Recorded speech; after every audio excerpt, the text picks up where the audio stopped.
Said, acara yang ketiga yakni acara inti, dan acara yang terakhir adalah penutup. Memasuki acara yang pertama adalah kita buka acara pagi hari ini dengan ucapan bacaan basmalah. Bismillahirrahmanirrahim. Bismillahirrahmanirrahim.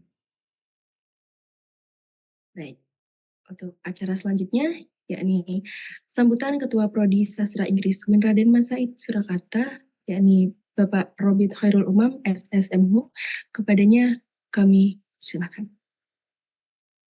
Baik, Bismillahirrahmanirrahim. Assalamualaikum warahmatullahi wabarakatuh. Waalaikumsalam. Oke, suara saya dapat didengar dengan baik nih. Jelas Pak Robin. Oke. Alhamdulillah nih. Terima kasih Mbak Maulidia. Yang pertama saya ucapkan terima kasih banyak kepada Bapak Ibu seluruh peserta yang sudah berkenan bergabung di acara pada pagi menjelang siang hari ini, terutama Bapak Ibu yang sudah tertarik dengan tema atau topik yang ditawarkan oleh tim pengabdian Prodi Sastra Inggris pada pagi hari ini. Yang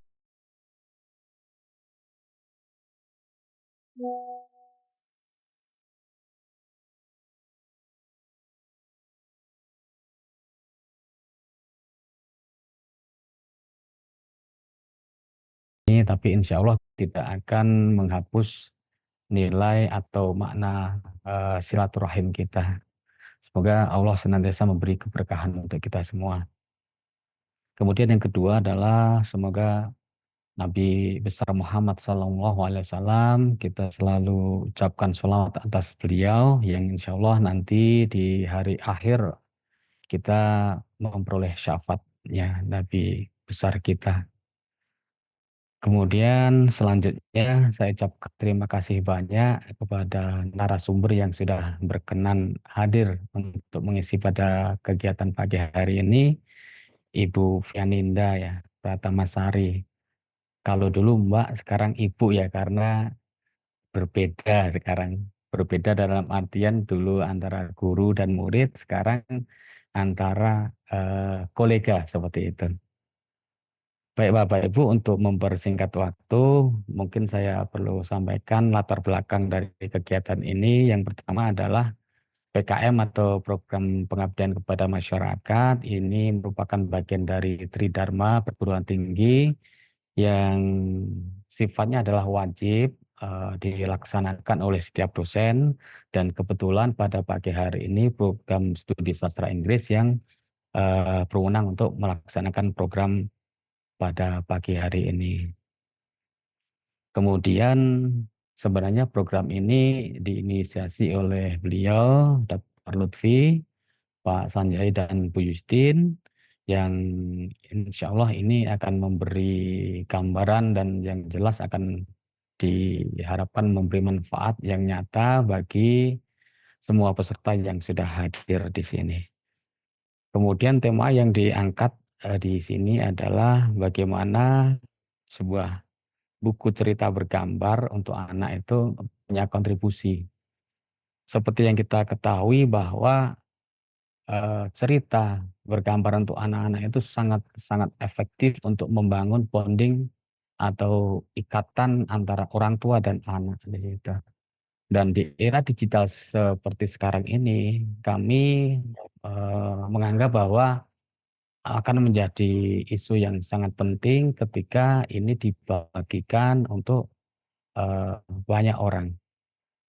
Dan pada akhirnya harapan dari kegiatan ini adalah semua peserta mendapatkan manfaat komprehensi ataupun manfaat yang bisa diaplikasikan di dunia nyata, terutama dalam kehidupan sehari-hari dengan anak-anak. Saya kira itu yang saya sampaikan. Saya kembali ucapkan terima kasih dan selamat bergabung untuk semua peserta, Bapak, Ibu, atau mungkin teman-teman mahasiswa. Semoga kita semua diberi kemudahan dan kelancaran pada program di pagi hari ini. Saya akhiri. Assalamualaikum warahmatullahi wabarakatuh. Saya kembalikan kepada Mbak Maulidia. Terima kasih. Terima kasih atas sambutannya Bapak Robit. Ya. Memasuki acara selanjutnya, yakni acara inti. Pada acara inti ini akan dibagi ke dalam 2 sesi. Sesi yang pertama yakni sesi presentasi dan yang kedua adalah sesi tanya jawab. Langsung saja kepada sesi presentasi yang akan dimoderatori oleh beliau Bapak Dr. SF Lutfi Argobi Purnomo SSM. Kepada beliau saya persilakan. Oke, terima kasih Mbak Maulidi. Suara saya kedengaran buatan nih? Iya, terdengar. Oke, alhamdulillah. Oke, bismillahirrahmanirrahim. Assalamualaikum warahmatullahi wabarakatuh. Waalaikumsalam warahmatullahi wabarakatuh. Innal hamdalillah nahmaduhu wa nasta'inuhu wa nastaghfiruh wa na'udzu billahi min syururi anfusina wa min sayyiati a'malina may yahdihillahu fala mudilla lahu wa man yudlil asyhadu an la ilaha illallah wahdahu la syarika lah wa asyhadu anna muhammadan abduhu wa rasuluh. Allahumma sholli ala Muhammad. Terima kasih Bapak Ibu, terima kasih Pak Robit.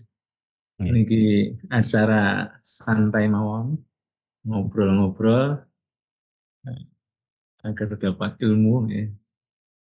Izinkan saya menyapa dulu nih kolega-kolega dari 11 Maret dan Pak Sabta, Winsa, Unibdu nih, itu berarti kiainya Jombang, Mas Nurdin.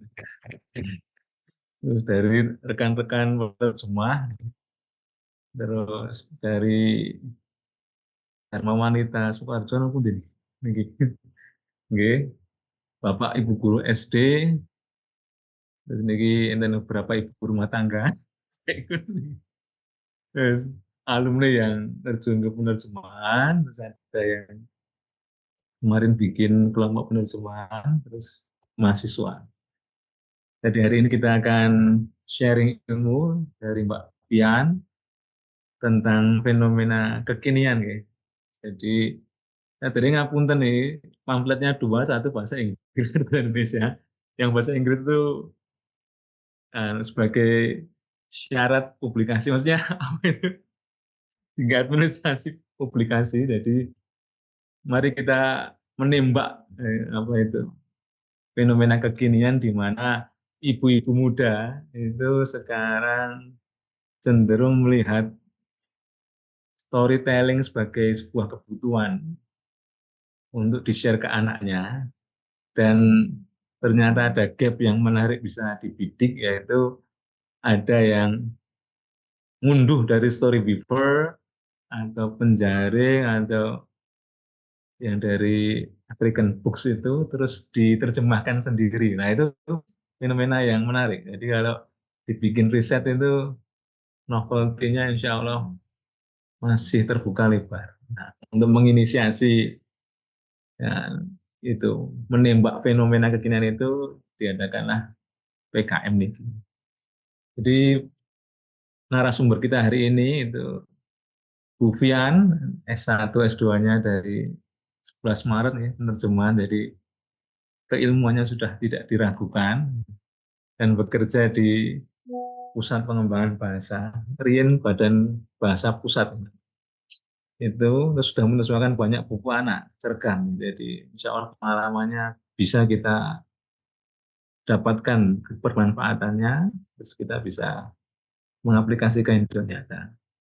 Tidak perlu panjang lebar, jadi langsung action mawon. Monggo Bu Fian. Oke, Pak Lutfi, Assalamualaikum warahmatullahi wabarakatuh. Salam. Yang terhormat ini saya sapa dulu dengan hormat. Yang terhormat Bapak Kaprodi Sasing UIN Raden Mas Said Surakarta, ya Bapak Robit. Juga yang saya hormati Bapak Ibu dosen sastra Inggris UIN Raden Mas Said Solo, dan juga Bapak Ibu peserta ya. Ini saya lihat ada mahasiswa, jadi mungkin bisa dipanggil kakak adik-adik ya, adik-adik mahasiswa seperti itu. Dan juga ada Bapak Ibu guru ya. Lalu ada alumni juga, dan penerjemah ya dan akademisi juga ini saya lihat banyak akademisi juga. Oke baik, izin share screen.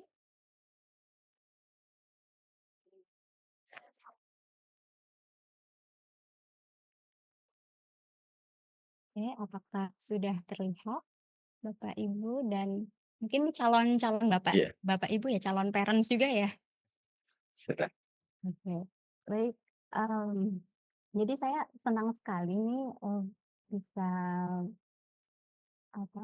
bisa berbagi di sini, saling belajar itu untuk membicarakan tentang peningkatan literasi melalui penerjemahan buku cerita bergambar kan. Tapi sebelumnya nama saya nih ya, jadi kita kenalan dulu. Tadi sudah disebutkan nama saya adalah Senda Fatamasari, biasa dipanggil Mufian atau kalau mengajar itu dipanggilnya Musfian. Gitu.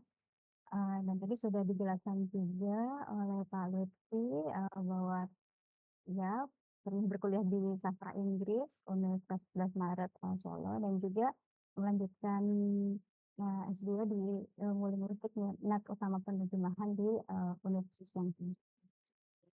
Dan untuk lewat pekerjaan, saya memulai karir itu dari mengajar bahasa Inggris itu di LPA Solo, jadi sebuah lembaga lesehan bahasa Inggris gitu, yang cukup termasyur di Solo seperti itu. Dan setelah itu tahun 2013, terus sembari berkuliah S2, saya juga mengajar bahasa Inggris di UPT Bahasa Universitas 11 Maret. Mungkin sekarang namanya apa ya, UPT P3B atau masih UPT P2B? Sepertinya sudah berganti nama ya, kan Pusat Bahasa UNS lagi. Seperti itu. Dan jadi di antara 2013 sampai 2016 ini saya juga menjadi penerjemah paruh waktu ya. Pada saat itu dengan SAPA kita berdua kerjasama gitu dan teks yang kami terjemahkan waktu itu adalah kebanyakan artikel penelitian. Nah sekarang udah beda genre nih setelah tahun 2018 menjadi PNS di Badan Pengembangan dan Pembinaan Bahasa. Waktu itu menjadi melaksanakan jabatan pelaksana sebagai analis pengembangan strategi bahasaan dan terus melaksanakan jabatan pelaksana itu dengan berganti-ganti nama jabatan itu dan baru tahun lalu 2023 dilantik sebagai penerjemah ahli pertama seperti junior translator gitu. Dan mungkin Bapak Ibu adik-adik mahasiswa di sini mungkin ada yang sudah tahu atau mungkin ada yang baru tahu bahwasanya di instansi pemerintah itu ada jabatan fungsional namanya penerjemah dan itu PNS ya. Jadi persyaratannya adalah harus menjadi PNS dulu, menjadi PNS atau terlebih dahulu. Setelah itu baru melaksanakan tugas penerjemahan dulu minimal 2 tahun.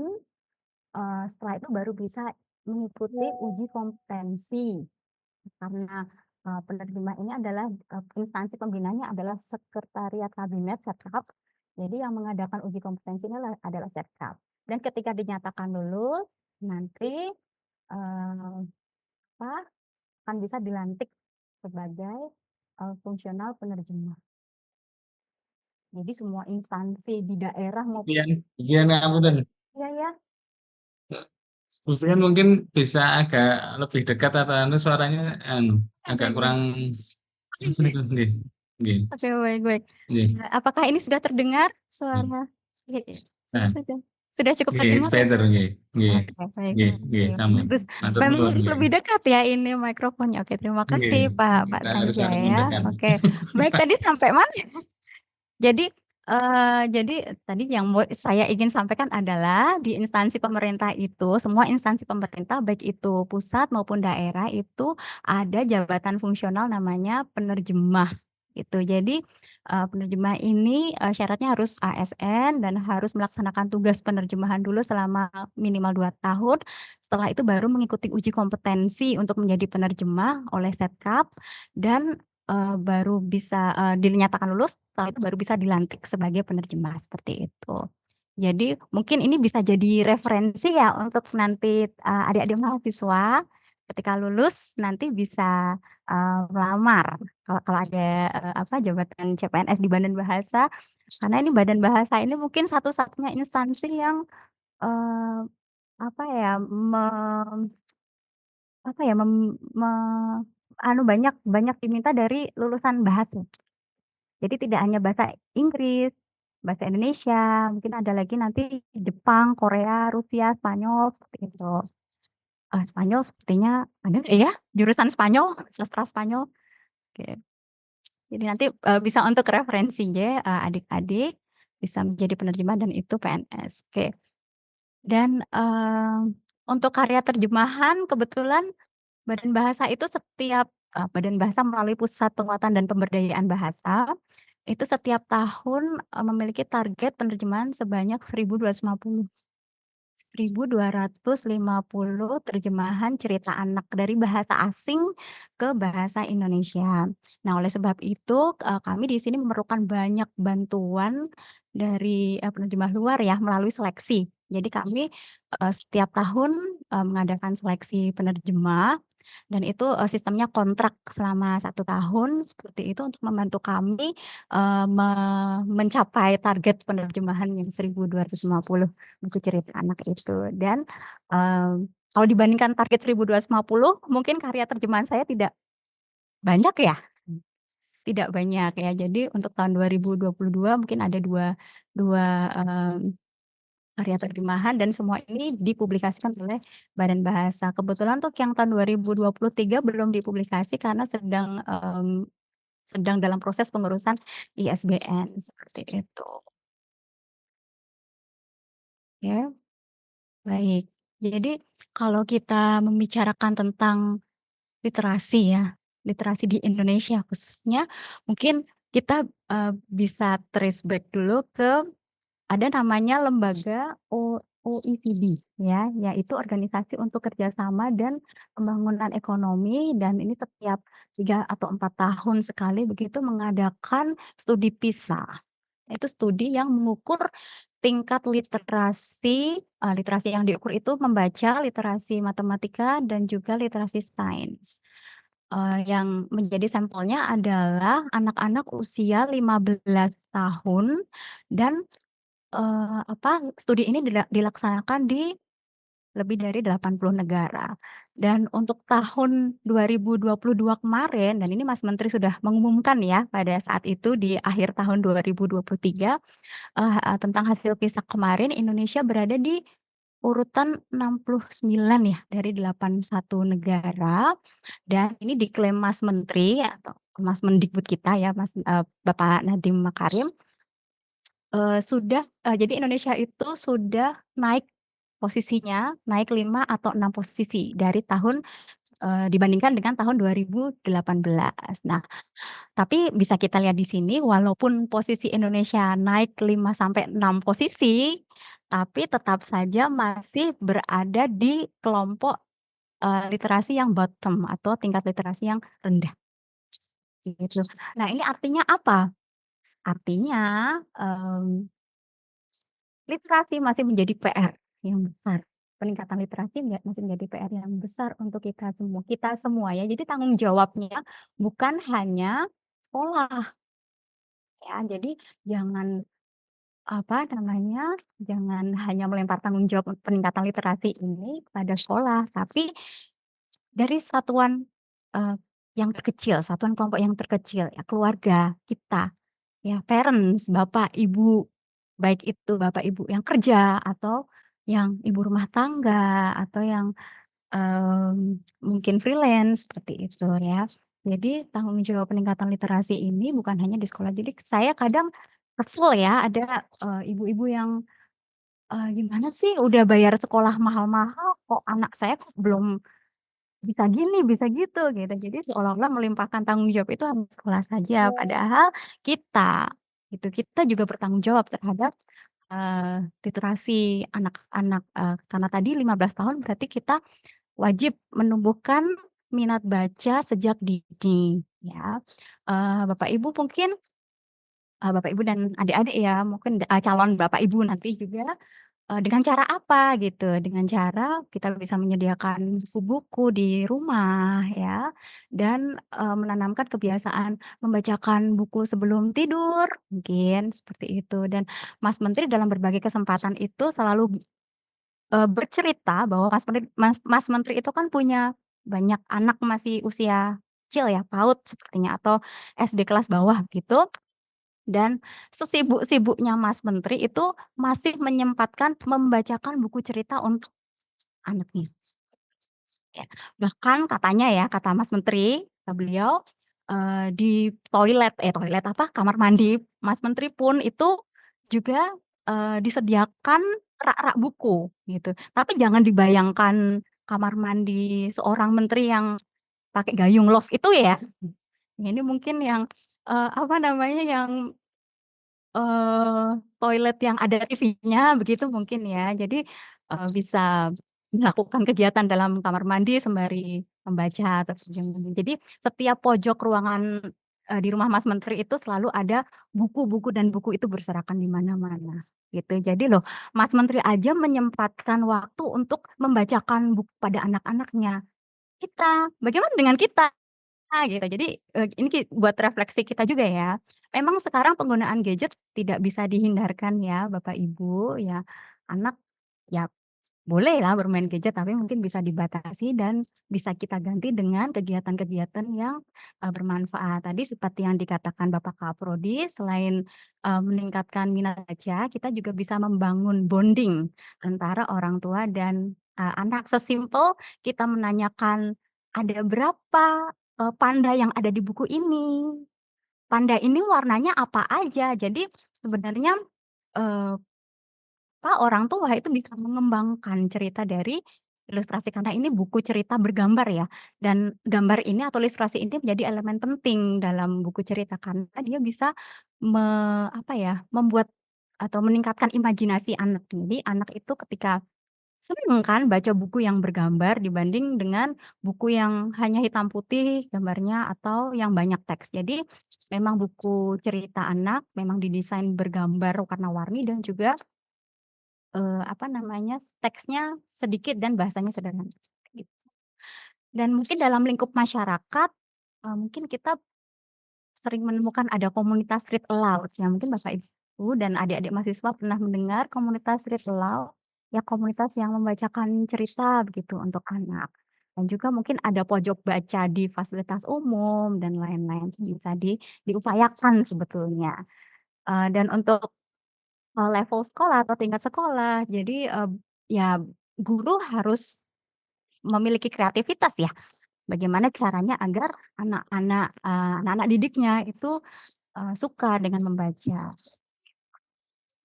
Oke, baik. Nah, mengapa buku cerita anak ya, ini perspektif dari saya sebagai praktisi ya, sebagai praktisi penerjemah cerita anak, buku cerita anak ya. Ya karena buku ini yang bisa menarik menarik, anak-anak untuk membaca gitu, ilustrasinya menarik gitu. Jadi memang banyak buku cerita yang, disajikan dengan gambar-gambar atau ilustrasi yang menarik dan juga bagaimana dengan bahasanya. Nah, bahasanya tentu saja bahasa atau, sederhana ya, atau kalimatnya sederhana dan, mudah dipahami oleh anak. Dan juga buku cerita anak itu memiliki pesan moral. Jadi, supaya menjadi bahan bonding dengan orang tua nih, jadi apa pesan moral yang bisa kita pelajari dari buku ini, seperti itu. Dan juga topiknya pasti dekat dengan kehidupan sehari-hari. Nggak mungkin dong buku cerita anak, topiknya adalah mencari cinta sejati kan, itu sangat tidak mungkin, itu jauh dan sangat abstrak ya untuk anak-anak, tuh. Jadi, mungkin sesimpel menyikat gigi sebelum tidur gitu, atau, misalnya, menjaga kebersihan ketika setelah buang air kecil, seperti itu. Jadi topik ini memang harus dekat ya dengan, kehidupan anak sehari-hari. Jadi mudah diaplikasikan juga pesan moralnya. Oke, baik. Nah, bagaimana dengan, terjemahan buku cerita anak? Jadi, eee, begini, kalau untuk buku cerita yang penulisnya dari bahasa sumber atau lokal ya, budaya lokal, itu kan wawasannya adalah wawasan nasional, ya mungkin dia akan cerita tentang budaya Indonesia, dia akan cerita tentang kebiasaan orang-orang Indonesia, keramah tamahan orang Indonesia. Tapi bagaimana dengan buku cerita yang ditulis oleh penulis dari luar Indonesia gitu. Dan ketika kita menerjemahkan, ya pasti banyak tantangan ya yang ada di dalam buku cerita yang akan kita terjemahkan itu. Tapi yang jelas ini sesuai dengan titah dari Mas Menteri bahwasanya Pustanda atau Pusat Penguatan dan Pemberdayaan Bahasa itu sebanyak mungkin harus menerjemahkan cerita anak supaya anak memiliki wawasan yang bersifat global. Gitu. Jadi bukan hanya memiliki sebatas budaya Indonesia, tapi anak-anak juga harus memiliki wawasan yang global. Nah, banyak sekali tantangan sebenarnya dalam menerjemahkan buku cerita anak, ya. Namun ini mungkin beberapa yang saya tuliskan di sini, ya.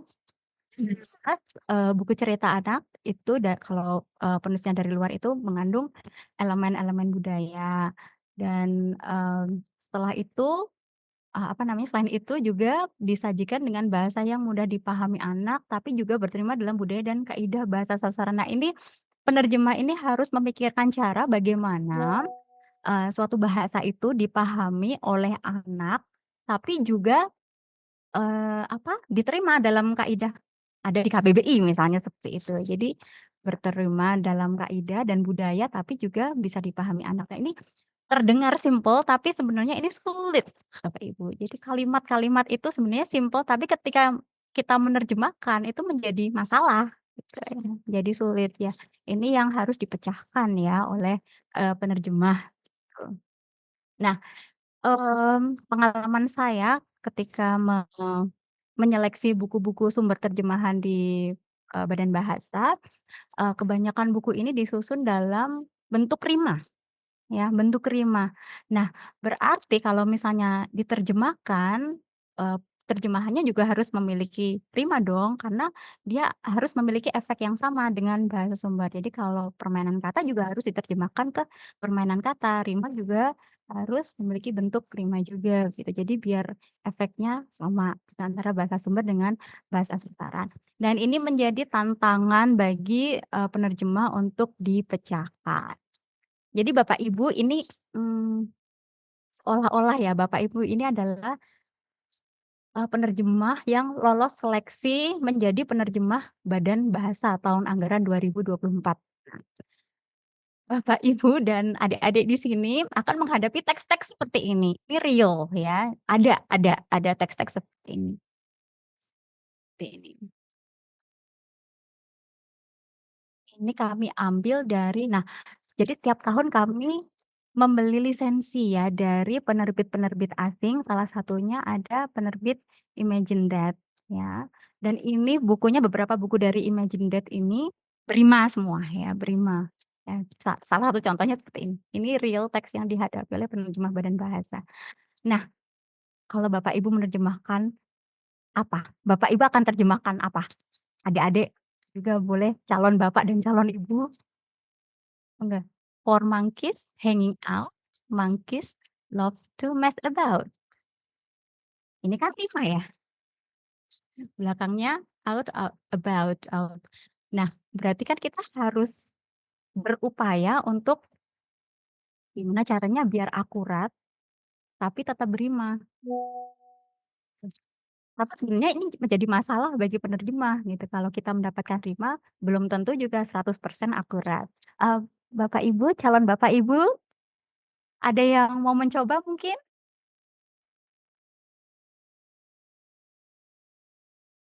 Ada yang Berani?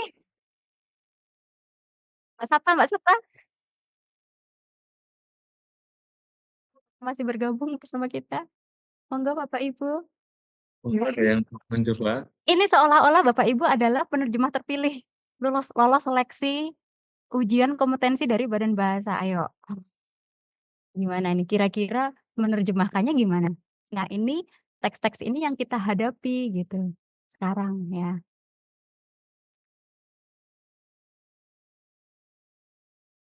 Oh, nggak ada yang mau coba ini? Coba saya Sanjaya, coba. Pak Sanjaya? Ya, ya. Sanjaya atau Pak Lutfi? Monggo, Pak. Oh, nggih. Napa nggih? 4 monyet jalan-jalan, Pak Wojak. monyet suka kayak berandalan. 4 monyet Rimanya dapat. jalan-jalan. 4 monyet jalan-jalan. Monyet suka kayak berandalan. Sekarang kita lihat dulu nih KBBI. Kayak boleh nggak? Kayak ada nggak tuh di KBBI? Kayak bahasa Spanyol ya buktinya. Nah loh, ini bahasa tertulis loh, konteksnya Oh bukan iya. conversation. Nah, enggak. Kayak berandalan. Ada yang lain coba. Nggak, coba ini Monyet batu gelantung. monyet, 4 monyet bergelantung. Aduh tadi 4 monyet badung gelantung. 4 monyet gadung. Monyet badung. Sunda. Oh, 4 Gadung. monyet gadung. Badung Oh. ya. Coba Oh ya, kita cek bergelantung. KBBI. Nah, menarik itu Mas Jotika. Saya lihat sih, coba lihat sih. Oh ya, apa? 4 monyet berkumpul bersama, monyet suka main-main. Nah, 4 monyet suka Rimanya nggak berkumpul. nyasur rimanya. Monyet suka main-main. Rimanya hilang, Bunda. Tadi yang badung tadi Jotika ya? Pak Jotika. Ya, Pak Jotika silakan, Pak. 4 monyet badung Bergelantung. bergelantung. Yo, terus monyet Udah ini jadi satu kalimat aja. 4 monyet bergelantung. Lah terus yang manggis Ini bergelantung. gimana? Vian tuh di teks ada itu di chat itu. Oh iya, baik. Di chat. Oke. 4 monyet badung bergelantung. 4 monyet badung bergelantung. Modulasi. Badung.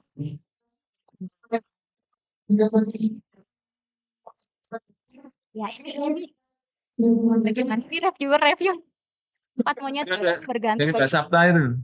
Iya, coba Mbak Sapta. Itu Ada 4 di chat monyet ada itu. bergelantung, mereka suka bikin berantakan, Mas, belum rima, Mbak Sapta. Bergelantungan berantakan. Iya, ini tapi nah apakah sebaiknya kita buat dua baris ya? Kalau badung bergelantung jadinya satu baris. Kak, soalnya ini kan adalah ini mengajarkan apa sih angka itu loh 1, 3, 4. Jadi dari 1 sampai 10 itu ada semua rimanya begitu. Jadi kalau satu yang misalnya yang halaman ini dibuat menjadi satu bait saja atau satu baris begitu, satu bait gitu. Nah, berarti halaman-halaman selanjutnya juga harus dibuat satu bait gitu. Kan menjadi susah lagi ya? Itu ada lagi Vian. Ada lagi, Kolom 4 chat itu. monyet bersukacita, bercandaria di alam semesta. Nah, ini perlu dilihat lagi keakuratannya bagaimana ini. Ya, jadi memang susah ya. Gimana Mbak Sapta, ada pendapat?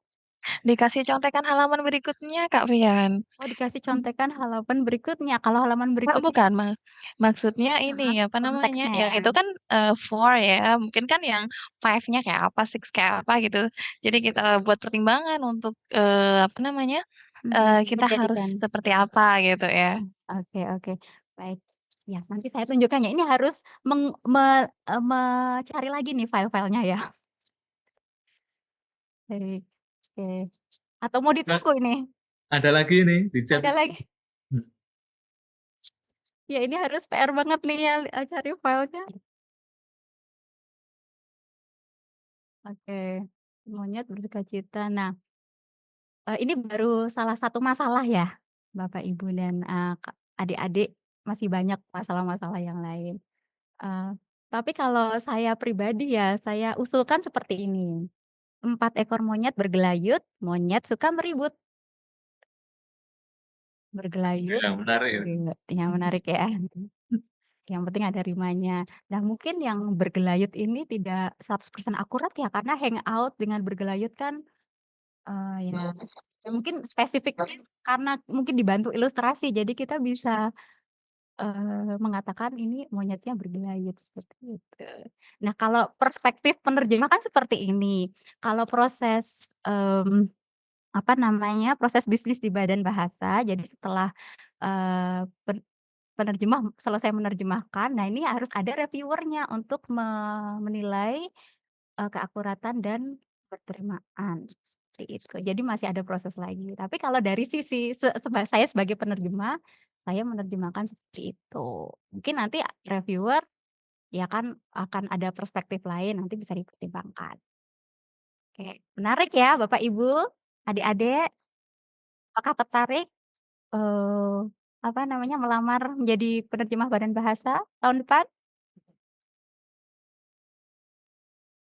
Ya, semoga ya. Oke, itu baru satu masalah ya. Ada masalah yang lain di sini. Nah, ini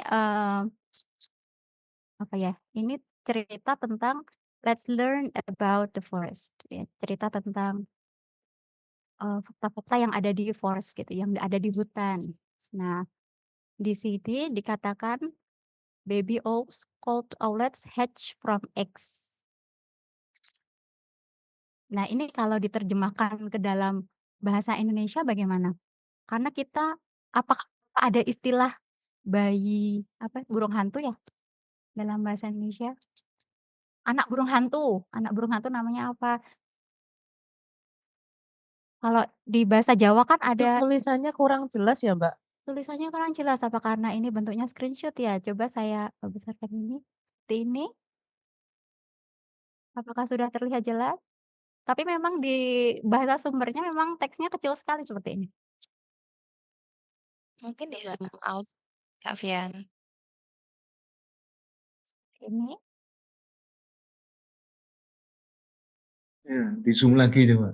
Zoom lagi ya. Iya, ikon. Udah. Nah, ini kalau Bapak, Ibu, adik-adik jadi penerjemah, kira-kira diterjemahkan apa?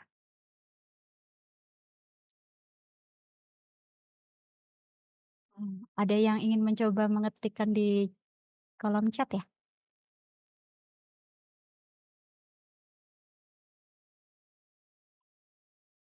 Monggo, kalau ada Kan yang mau menerjemahkan. ada burung hidup. Baby owl burung hidup setelah meninggal baru jadi burung hantu.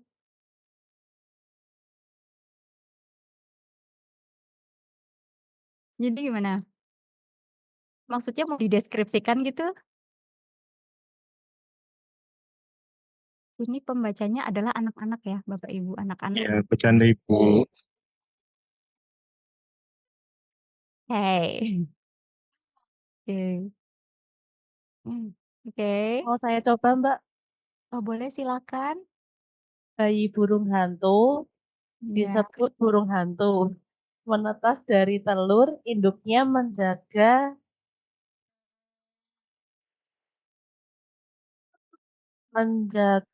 sarangnya tetap hangat sampai menetas. Ya. Mungkin yang kita fokuskan di sini OLEDs ini ya? Iya, OLEDs-nya. Gak apa-apa, ini yang satu kalimat aja. Yang satu kalimat di atasnya. Jadi tadi bayi burung hantu disebut burung hantu ya? Burung hantu disebut burung hantu. Iya, ya, nice try Mbak. Terima kasih. Ya. Gimana pendapatnya Bapak Ibu? Karena itu loh Mbak, kan ada tulisannya called owlets kan. Ya. Berarti kan di bisa apa? Bisa dibilang itu kayak bisa disebut juga burung hantu gitu loh. Dari kosakatanya. Kalau di Jawa namanya apa tuh? Anak burung hantu. Bayi burung hantu disebut OLED. Iya, Mas. Iya. Piye? Kalau di bahasa Jawa nggak ada ya, Ci. Kalau bahasa Jawa kan kita hafalnya anak lutung kowe itu ya. Yang lain nggak hafal, gimana dong? Piye anak pitik. Kecil. Burung hantu menetas dari telur. Burung hantu kecil, bayi burung hantu menetas dari telur. Nah, ini mungkin bisa dicek ke anak-anak ya, apakah paham dengan kalimat dengan banyak koma seperti ini ya. Heeh, gitu. Iya, anak titik. Nah, itu sumbernya juga banyak ini. Kalau tidak ya langsung burung hantu kecil menetas dari telur mungkin bisa. Burung hantu kecil menetas dari telur. Burung hantu kecil menetas dari telur. Atau bayi burung hantu menetas dari telur juga bisa. Hilangkan ini ya. Jadi dijadikan satu gitu ya, baby host sama host. Karena konsepnya ini kan di Indonesia tidak ada Iya, benar. beda nama antara bayi hewan dan ini. Betul. Nah, kalau di bahasa Jawa ada mungkin. Ya, betul. Itu betul sekali ya. Jadi memang konsepnya nggak ada, ini menjadi tantangan ya buat penerjemah. Oh, kalau begini gimana? Misal bayi burung hantu atau yang dalam bahasa Inggris disebut owlets gitu, tambah panjang, bisakah? Oh, positifnya dihilangkan terlalu kompleks untuk anak-anak. Baik. Jadi memang banyak strategi ya di sini ya, saya lihat ya. Banyak strategi dan ya kan nggak ada yang apa ya, yang benar, yang salah kan nggak ada ya. Yang jelas yang mana nih strategi ini yang bisa mudah dipahami oleh anak. Tetap yang harus ngetes, ngecek adalah anak-anak itu sebagai pembaca sasaran dari terjemahan ini. Itu Bapak Ibu. Tapi ini keren-keren sekali ya terjemahannya. Layak menjadi penerjemah terpilih Badan Bahasa tahun depan ya. Amin. Oke. Mau contoh lagi Bapak Ibu? Atau sudah muak dengan contoh-contoh ini? Lagi. Iya. Nih. Ini soalnya cerita karena real ya. Jadi buku-buku 3 buku ini adalah buku yang berlisensi. Nah, nanti akan dibedakan dengan buku yang tidak berlisensi atau yang berlisensi CC by MC itu ya, yang gratis gitu, yang disediakan oleh lembaga filantropi yang bisa diterjemahkan bahkan bisa diadaptasi. Nah, untuk buku-buku yang berlisensi yang seperti contoh 1, contoh 2 dan contoh 3 ini kita tidak bisa melakukan adaptasi ya, karena sudah terikat kontrak dengan penerbitnya bahwasanya penerjemahan yang dilakukan adalah penerjemahan yang akurat dan setia seperti itu. Jadi kita tidak bisa mengubah nama tokoh seperti itu. Kita tidak bisa melakukan itu. Baik, kembali ke contoh lain. Ini ada contoh 3 ini real juga dihadapi oleh penerjemah Badan Bahasa, yaitu kalimatnya terlalu panjang. Kalimatnya terlalu panjang seperti ini. Rock or tide pools. You can only see rock pools when tide goes out. At high tide, they are underwater. The pools may look like quiet and peaceful place to live, especially compared to the sea. But life in a rock pool is very hot. The water can get very warm in the sun and can even dry up. Nah loh, itu satu kalimat ada 3 baris. Nah ini biasanya gimana nih strategi penerjemah? Apa nih? Apa yang dilakukan oleh penerjemah kalau menghadapi teks sepanjang ini? Bapak Ibu, teman-teman, adik-adik, calon penerjemah Badan Bahasa, siapa tahu Target readernya usia berapa ini? target readernya ini kelas atas ya, SD kelas atas, 4, 5, 6 seperti itu.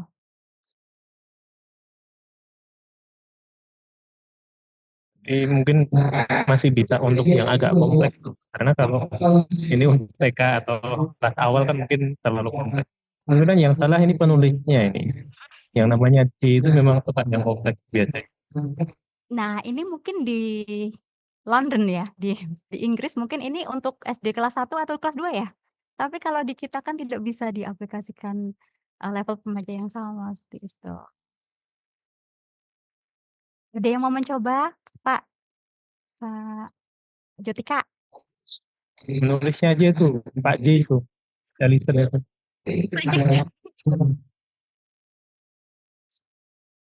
Sebagai penulis. Ayo. Monggo siapa yang mau nyoba? Nah,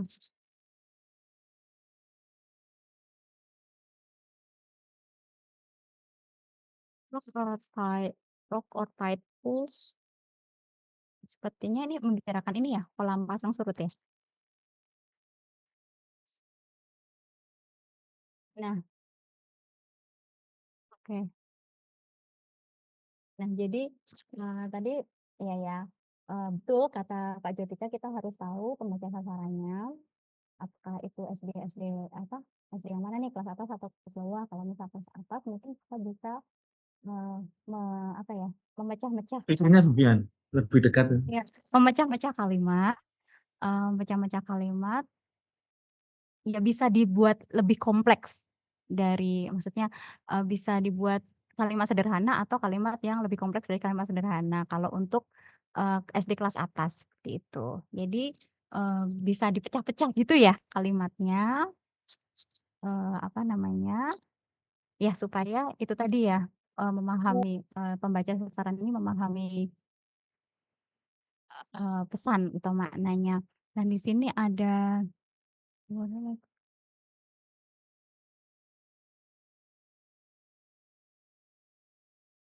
ini nggak ada yang mau coba nih. Oh ya, ini Bapak Ibu bisa melihat ada kata they di sini, they are underwater. They are underwater ini kira-kira menggantikan apa nih? They are underwater. They di sini refers to what? Kenapa jadi kelas bahasa Inggris ya, Bapak Ibu?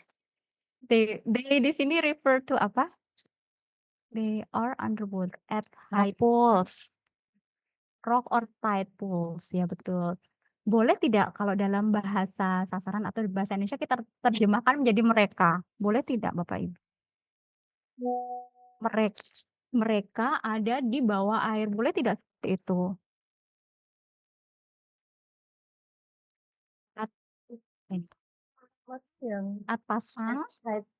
Saat pasang mereka berada di bawah air. Boleh tidak kita bilang kita terjemahkan they menjadi mereka? Kalau tadi kan they refers to rock or tide pools gitu. Jadi boleh tidak kalau they ini kita terjemahkan menjadi mereka?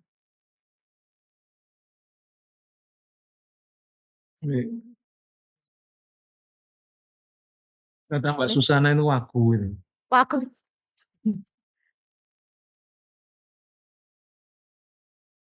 Oke.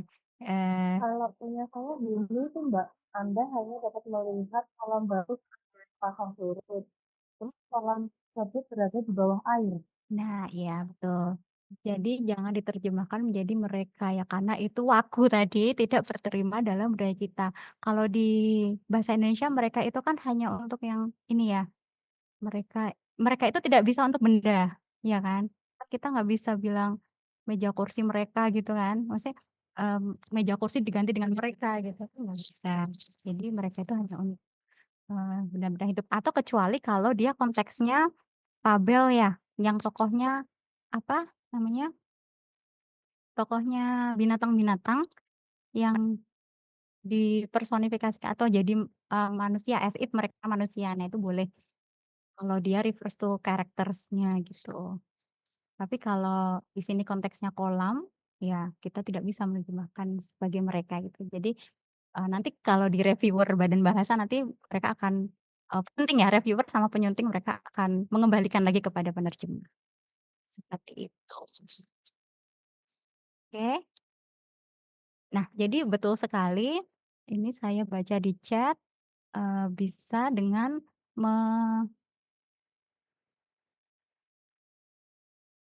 nah ini benar sekali nih. Kalau di Indonesia harus kita sesuaikan dengan tingkat literasi. Kalimat panjang bisa kita pecah menjadi beberapa kalimat lagi ya, betul. Kita bisa memecah kalimat ini sebelum kita terjemahkan mungkin kita bisa pecah-pecah dulu supaya anak-anak lebih paham ya ideas-nya teks ini apa dan juga mereka untuk manusia ya ini tadi ya, mereka untuk manusia atau karakter yang dimanusiakan. Saat pasang batu, batu itu tidak nah ya, yang penting jangan mereka ya bisa tapi ini maksudnya kolam batu kan ya, bukan batu-batu ya, Pak Ibu? Ya kan ya? Lock or tide pools. Iya benar ya, jadi mungkin kolam pasang surut, betul. Lebih arahnya ke sana, betul sekali. Nah, jadi itu masalah ya. Beberapa masalah yang kita hadapi ketika kita menerjemahkan cerita anak bergambar yang memang banyak sekali konsep-konsep yang tidak ada dalam bahasa Indonesia. Jadi eh, itu. Nah, itu tadi kan contoh 1 sampai 3 adalah buku berlisensi yang tidak bisa diadaptasi ya. Sekarang kita ke cerita Storyweaver. Bapak Ibu, teman-teman mahasiswa, mungkin pernah mendengar Storyweaver? Storyweaver. Ada yang sudah pernah mencoba menerjemahkan di Storyweaver? Sepertinya pernah ya. Mungkin ada yang pernah melakukan penelitian juga ya di Storyweaver. Nah, kalau untuk apa namanya, cerita-cerita di Storyweaver itu boleh ya diadaptasi, bahkan boleh ini, apa, diubah ceritanya, gitu. Bahkan boleh, gambarnya diubah juga boleh. Ya, jadi memang, Creative Commons ya, boleh diapa-apain gitu. Nah, di sini Bapak Ibu, kita bisa melihat ada teks. Kalau nggak salah saya lihat ini di Storyweaver, tapi dia Storyweaver ini ngambil dari African Storybook. Jadi sepertinya ini budayanya lebih ke Afrika ya. Karena banyak buku Storyweaver juga bahasa Inggrisnya itu bahasa Inggris India. Tapi sepertinya kalau yang buku ini budayanya adalah budaya Afrika seperti itu. Nah, di sini kan ada karakter namanya Ponsibobo dan Hippo ya. Nah, kalau misalnya kalau di kita kan susah ya mempronounce atau apa ya, mengucap nama ini. Jadi kita bisa adaptasi, kita bisa ganti menjadi siapa kira-kira? Kang Ipul misalnya, Ipul dan Upin misalnya ya. Jadi supaya lebih mudah diterima dalam bahasa pasaran atau bahasa Indonesia. Nah, di sini ada ajakan dari siapa ini? Hippo ya. Nah, dia mengajak let's go and smoke Zool. Smoke a Zool. Zool ini kan sejenis apa ya? Marijuana gitu nggak? Ganja. Iya ya, marijuana ganja. Yang kalau diterjemahkan, Masya Allah. Gimana gitu ya, masa ayo kita menghisap ganja lah. Mungkin di sana biasa ya, tapi kalau di budaya kita kan, apalagi mau dibacakan ke anak-anak kan jadi bagaimana gitu ya. Jadi mungkin kalau dalam hal ini penerjemah bisa mengadaptasi atau mengubah sama sekali. Jadi bukan menghisap ganja tapi apa energinya. Ada ide tidak Pak Ibu? Mau diganti apa ini? Jadi dia ngajak-ngajak gitu, ngajak kemana gitu atau mau ngajak ngapain? Itu, ayo kita nyolong mangga. Ya, ayo kita nyolong mangga. Sama-sama ini ya, sama-sama Buruk buat dengan ini ya. biasanya anak-anak zaman kita sih. Oh gitu. Zaman sekarang udah nggak mau. Zaman Anda itu berapa ratus tahun yang lalu, Pak? Zaman Anda kita sekelas, Bu. Iya, iya, iya, iya. Oke. Ayo kita nyolong mangga. Ya, bisa dipertimbangkan seperti itu ya. Wih, kita nongkrong. Bisa? Bisa nggak? Boleh nggak? Ayo. Nongkrong belum negatif sih, Bu. Belum negatif. Jadi harus yang negatif ya. Iya. Apa dong? Ya itu tadi nyolong mangga. Selain nyolong mangga, Mokel itu ada yang cuma Di mungkin kolom komentar ada itu. ya komentar. Oh, ayo kita mangga. Oh, wah, yuk mokel. Puasa dong ya. Ayo kita mabar. Ayo kita bolos. Nah, boleh nih. Tapi kayak konteksnya harus sekolah ya. Kalau bolos ya. Ayo kita ngumpul bareng ini kurang negatif ya. Main PS. Sebenarnya boleh kan. Ini kan adaptasi boleh apa aja ya. Bisa main PS boleh. Tapi tadi kurang harus ada keburukan gitu ya. Keburukan. boleh. Wah, ini ide-idenya out of the box semua ya. Baik, bisa dipertimbangkan. Nongkrong yuk, tadi udah kita bahas ya, yuk nongkrong. Masih kurang negatif ya katanya, ayo kita ngumpul bareng, ayo kita bolos ya. Oke, jadi banyak alternatif ya Bapak Ibu, yang penting jangan, menerjemahkan jadi setia dengan ini ya, setia dengan smoke a zoin. Jadi memang teks ini harus kita adaptasi lagi, agar sesuai dengan budaya bahasa sasaran. Tadi banyak ide bagus sekali ya, ada nyolong mangga, ada tadi main PS, terus ada mokel, tapi kita lihat dulu mokel ada di KBBI nggak? Mokel, coba cek deh, mokel. Nggak ada Bapak Ibu, ada di KBBI. Jadi memang tantangan sebagai penerjemah badan bahasa seperti itu, harus sesuai dengan KBBI dan harus dipahami oleh anak. Oke, kalaupun misalnya sesuai KBBI, kalau misal mungkin fleksibelnya ketika dia conversation seperti ini bisa menggunakan, kalimat-kalimat yang spoken gitu, tapi yang tetap diterima dalam KBBI seperti itu. Oke. Nah, jadi, mungkin bisa saya sarikan seperti ini, untuk tip menerjemahkan buku cerita anak, cari padanan istilah budaya dengan deskripsi pendek, atau bila buku berlisensi CC bisa diadaptasi seperti yang tadi kita lakukan tadi ya. Untuk yang rima, ciptakan rima dengan mencari sinonim kata untuk mendapatkan bunyi rima dan menukar posisi kata. Jadi kayak misalnya hangout tadi bisa ketikkan apa yang kita cari sinonimnya supaya, mendapatkan bunyi rima. Dan kalau misalnya ada kata-kata yang bisa ditukar posisinya, kita bisa aplikasikan. Nah, kalimat harus sederhana, jadi pecah-pecah struktur kalimat panjang menjadi kalimat-kalimat pendek. Itu berlaku untuk yang kalimat yang sangat panjang tadi ya. Dan ini yang paling penting cari padanan yang sesuai dengan KBBI atau ejaan, tapi mudah dipahami anak. Ini terlihat sederhana, tapi sebetulnya sangat susah untuk diaplikasikan ya. Mungkin Bapak Ibu kalau sudah, ada anak di rumah, cek keterbacaan dengan membacakan terjemahan pada anak. Saya sering sekali, mmm, meminta anak saya untuk saya tanya ini saya ceritain ini, kira-kira paham nggak maksudnya ini apa? Ini maksudnya ini apa? Gitu. Jadi saya, cross check lagi pada anak, paham atau enggak dengan kata-kata seperti ini. Kami pernah melaksanakan diseminasi di Kudus waktu itu, diseminasi kami di Kudus dan, anak-anak itu tidak tahu loh kata menarik, menarik, ilustrasi menarik. Menarik itu mereka nggak tahu artinya apa. Yang mereka tahu itu adalah ilustrasinya bagus. Yang mereka pikirkan menarik itu adalah menarik ini loh, menarik menarik tali gitu. Jadi bukan kata-kata abstrak seperti menarik, gitu. Jadi ini juga di-cross check lagi ya, apakah anak itu paham dengan kata menarik. Jadi mungkin sebaiknya kita ganti dengan ilustrasi bagus, gambarnya bagus, bukan ilustrasi yang menarik. Mungkin itu lebih abstrak ya untuk anak-anak. Dan juga pernah kami, meminta anak-anak untuk menuliskan kata-kata yang tidak mereka pahami. Lalu mereka menuliskan Sir Isaac Newton katanya. Padahal kan itu nama ya, nama kan, Newton itu kan nama tokoh ya. Nah itu mereka tidak memahami. Jadi kenapa ya? Karena mereka belum mendapatkan materi tentang misal gravitasi gitu. Jadi memang harus re-level lagi sih untuk buku-buku yang mungkin di luar negeri untuk anak kelas 1, di sini untuk anak yang kelas atas misalnya, seperti itu. Menjadi evaluasi bagi badan bahasa juga, khususnya untuk Pustanda. Oke baik.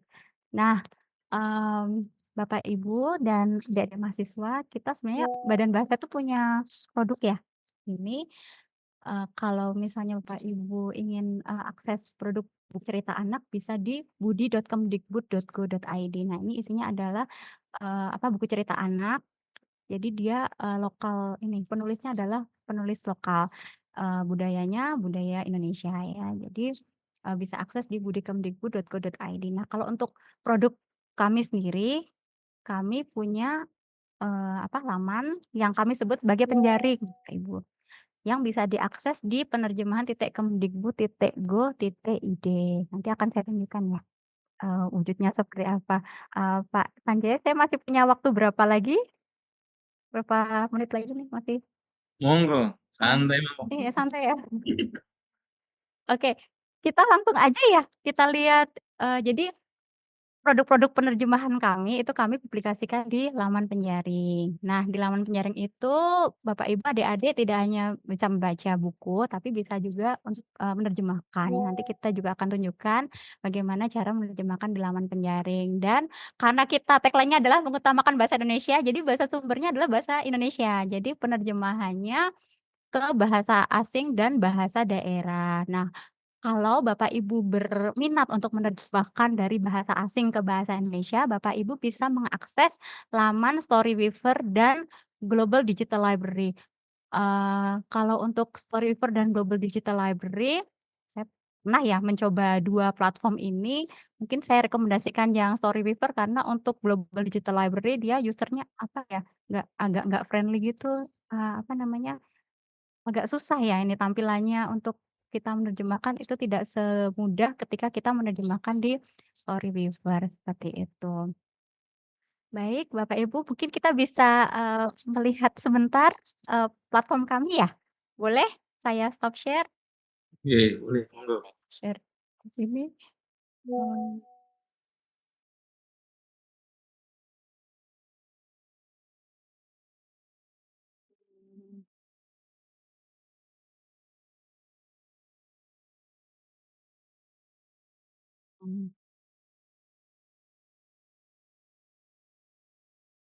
Oke, Bapak Ibu, apakah sudah terlihat, platform kami penjaring? Ya ini namanya penjaring ya, bisa diakses di penerjemahan.kemdikbud.go.id.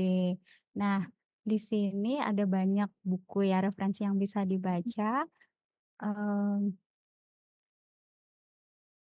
Untuk buku digital kita memiliki 1.847 dan akhir tahun ini kita akan, mempublikasikan minimal 5.000 ya, 5.000 buku, produk penerjemahan yang kami hasilkan ya dari bahasa asing ke bahasa Indonesia. Tapi sebenarnya tidak hanya dari bahasa asing sama bahasa Indonesia, kita juga ada produk balai, salah satunya Balai Jawa Timur yang diterjemahkan dari bahasa daerah ke bahasa Indonesia, bahasa Jawa ke bahasa Indonesia.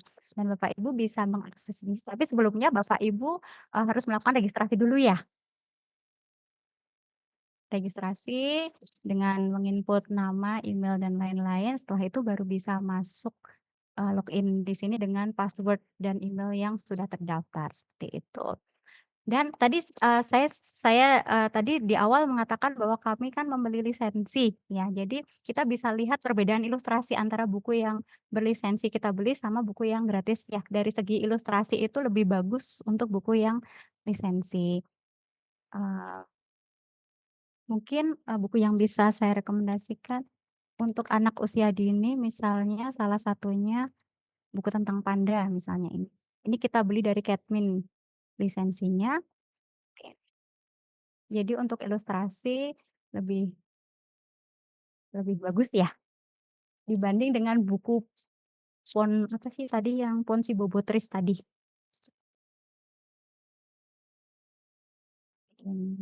Jadi bisa akses, di sini ya. Nah terus, tadi kita juga menghadirkan perspektif yang berbeda. Jadi buku-buku luar itu banyak yang bertema STEAM Bapak Ibu. Ada yang tahu STEAM itu apa? STEAM, STEAM. Apa tuh? Science, Technology, Engineering, Arts, and Mathematics. Nah, semua, tema-tema ini dikemas dalam buku cerita yang menarik. Jadi kita secara tidak langsung belajar matematika lewat buku cerita anak. Salah satu buku yang mungkin bisa kita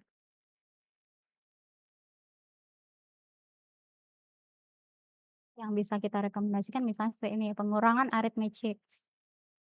Ya, klik baca.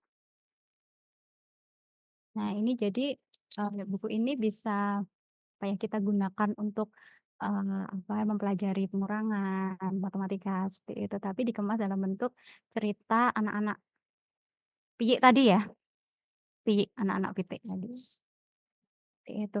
Dan, mohon maaf ini hanya bisa diakses melalui PC ya, tidak bisa diakses melalui, apa, gadget. Ya karena kita izinnya adalah yang kan kita harus memproteksi buku ini supaya tidak bisa dilanggar hak ciptanya gitu. Jadi kita hanya bisa memproteksi lewat, PC, tidak melalui HP, seperti itu, Ibu. Dan kita juga punya fitur terjemahkan di sini, ada 270 buku yang, bisa kita terjemahkan sini. Nah, oke, salah satunya mungkin yang gampang aja ya. Misalnya ini, gampang sekali Bapak Ibu caranya. Karena ini kan tadi saya, mengatakan di awal semua buku yang ada di sini adalah buku bahasa Indonesia yang diterjemahkan ke bahasa, daerah dan juga bahasa asing, ya. Jadi ini bisa kita terjemahkan ke bahasa apa misalnya? Mau bahasa apa Bapak Ibu? Jawa ya? Jawa? Boleh? Bahasa Jawa. Jawa Banten, Jawa Aksara? Aduh, Jawa Jawa aja ya, Jawa biasa ya. Dan kita bisa terjemahkan secara daring di sini. Nah, ini karena judulnya, nggak bisa diganti ya, yang bisa kita ganti aja kita ganti di sini. Misal penulis bahasa Jawanya apa? Sing nulis, sing ngarang cerita. Aduh, coba apa bahasa Jawanya? Panulis ya? Nah, jadi ketika kita mengetik di sini ini sudah otomatis terganti di sini, ya. Kita juga bisa mencantumkan nama kita sebagai penerjemah, Ibu, misalnya penerjemah Sanjaya. Nah, kita, apa, tuliskan di sini dan jangan lupa klik simpan. Dan bisa beralih ke halaman selanjutnya. Aku bisa membuat sesuatu, ini bisa diganti nih di sini. Apa bahasa Jawanya Bapak Ibu? Ini bahasa Jawa. Aku iso nggawe Gawe atau pakai eng? Gawe. Gawe, sesuatu. Anu, Nganu ngene. gawe anu. Aku bisa. Apa Mas? Sesuatu apa Mas? Aku itu gawe. Apa wae, tapi sesuatu bukan apa wae ya. Ya aku bisa gawe apa wae ngono, tapi kan apa wae itu enggak sesuatu ya. Ngene, apa wae. Apa wae enggak sesuatu dong ya, ya. Ya, apa wae. Ya udahlah kita simpan. Ya enggak akurat ya. Ya, itu sembarang tuh bagus tuh. Di internet. Oh ada ya maksudnya. Itu nama juga mungkin yang ada. Bisa gawe sembarang. Terus oh ya ini ada pertanyaan tadi apakah harus pakai bahasa baku? Iya kalau kalau dia konteksnya tertulis, tapi kalau dia dalam bentuk conversation itu bisa, menggunakan kata-kata yang apa namanya, digunakan percakapan sehari-hari. Seperti enggak itu loh, enggak, aku enggak mau, itu bisa dalam bentuk percakapan, tapi tidak untuk bentuk tertulis. Ya, dalam tanda kutip gitu. Kalau dalam tanda kutip kan percakapan tuh, itu bisa kita pakai enggak, tapi kalau, bentuknya bukan percakapan, kita pakai kata tidak, seperti itu. Kemudian dalam tanda aduh ini banyak chat yang saya lewatkan ya? Sawijine sembarang. Sawijine ya? Sawijine, oke. Mungkin kita bisa ganti ke sawijine ya? Aku iso nggawe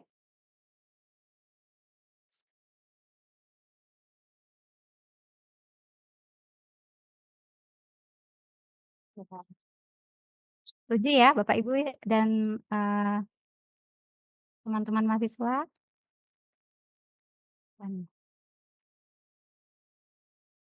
Nah ini aku sudah besar suara, bahasa Jawanya apa? Saiki aku wis gede.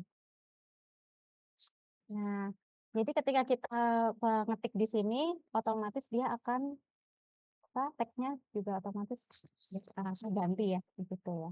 Terus kita bisa klik simpan. Ini sepertinya kalau satu buku bisa sampai bebas Pak Lutfi dan Pak Sanjay ya. Nah, ini yang saya mau katakan adalah begini, sebenarnya intinya Bapak Ibu adik-adik tidak perlu menjadi penerjemah badan bahasa untuk bisa berkontribusi meningkatkan literasi anak melalui penerjemahan ini. Tapi Bapak Ibu dan teman-teman mahasiswa bisa berkontribusi dengan membuat terjemahan sendiri di platform-platform yang sudah ada dan gratis dan bisa digunakan. Tapi kalau untuk ini tidak bisa dicetak ya Bapak Ibu, mohon maaf kalau untuk di platform penjaring tidak bisa dicetak. Kalau Bapak Ibu ingin mencetak mungkin bisa menerjemahkan di Global Digital Library atau di Storyweaver seperti itu. Jadi sebetulnya kontribusi inilah yang kita perlukan untuk kita mengajarkan kepada anak nih. Kalau misalnya kita menerjemahkan ke bahasa Jawa berarti gimana? Ini upaya revitalisasi bahasa daerah juga. Jadi, mencegah supaya bahasa daerah juga tidak punah. Jadi kita mengajarkan kepada anak. Mungkin kebanyakan dari kita, kalau misalnya ngobrol sehari-hari sama anak itu kan pakai bahasa Indonesia ya. Nah, itu nanti kalau berlangsung secara terus-menerus bahasa daerah tidak digunakan kan lama-lama pasti punah.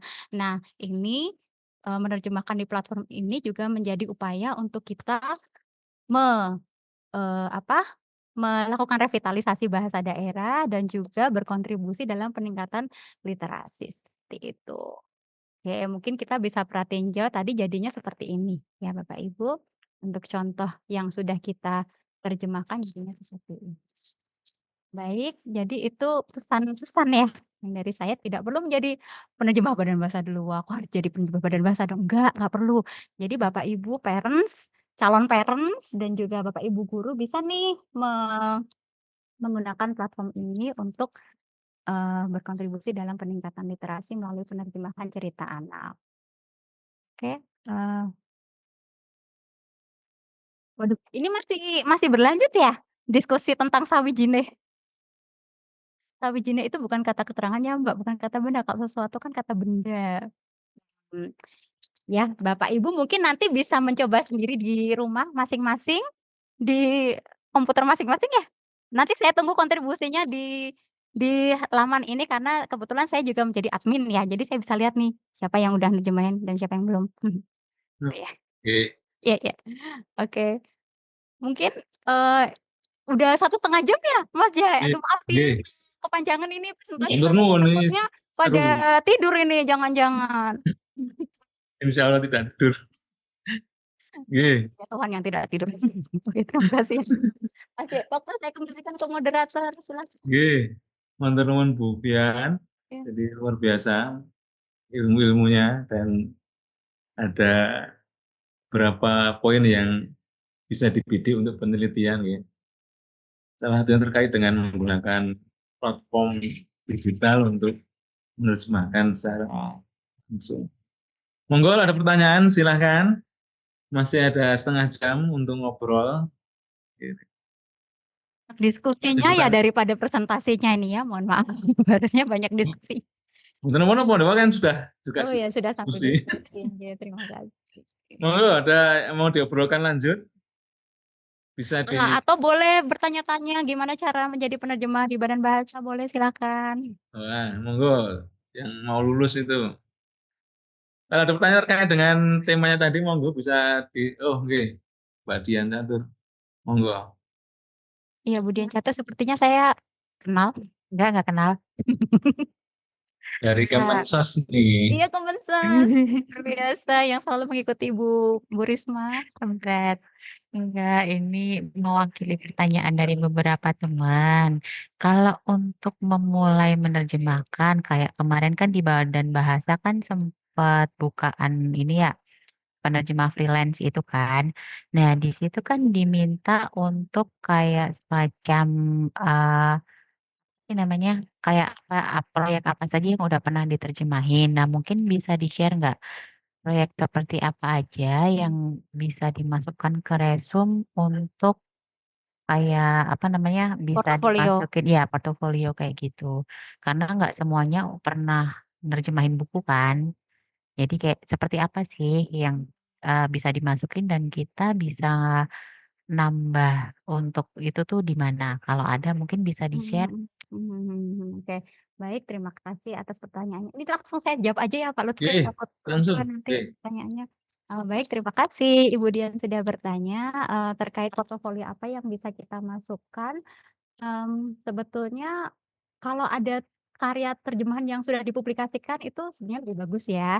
Tapi kalau tidak ada, teman-teman bisa mencoba menerjemahkan karena ini kan penerjemahan cerita anak dan memang yang diutamakan adalah memiliki pengalaman dalam menerjemahkan cerita anak. Jadi, mungkin bisa mencoba menerjemahkan cerita anak seperti yang ada di tadi ya, platform Storyweaver atau Global Digital Library dan nanti di-share hasilnya seperti apa. Jadi dari situ kita bisa melihat nih, apa namanya, penerjemahannya seperti apa. Gitu. Jadi dicantumkan, hasil terjemahannya, gitu. Jadi bisa di platform-platform yang ada tadi, gitu, Budian. Jadi tidak perlu yang udah menghasilkan karya apa gitu, justru yang lulus-lulus seleksi ini, portofolionya juga beberapa melampirkan terjemahan yang dia ambil dari internet gitu, terjemahannya. Karena kita tidak hanya portofolio ya, nanti ada ujian menerjemahkan, praktik menerjemahkan. Jadi setelah lolos administrasi kita akan melaksanakan, eee, proses itu apa, ujian tulis ujian tulis. Oh, jadi bisa, berlatih mulai dari sekarang untuk, menghadapi ujian tulis tersebut, begitu Budian. Siap, matur suwun. Ya, sami-sami, terima kasih.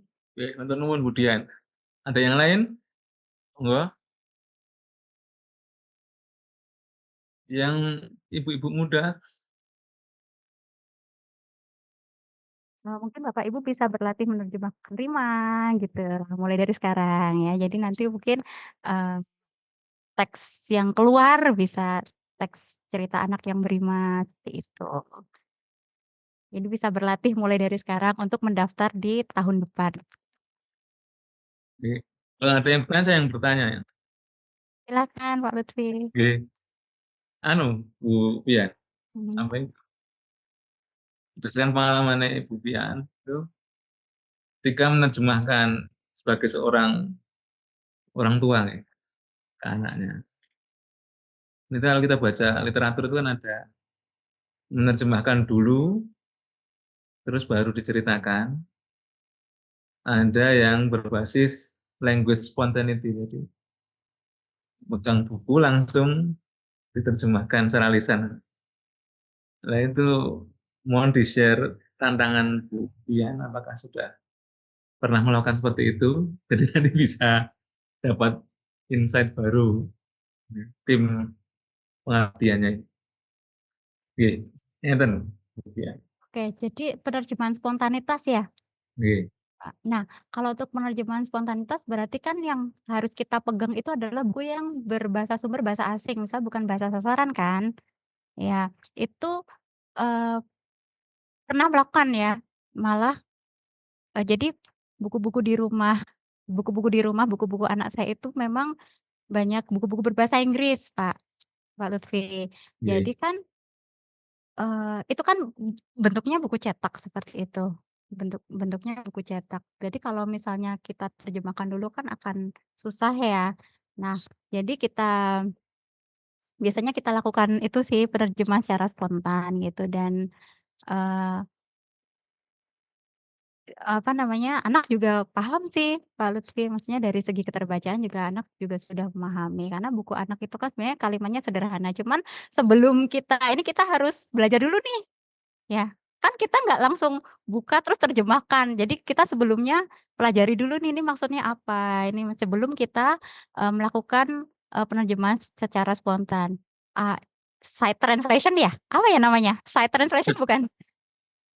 Ya, jadi, kita pelajari terlebih dahulu isinya apa, dan kita,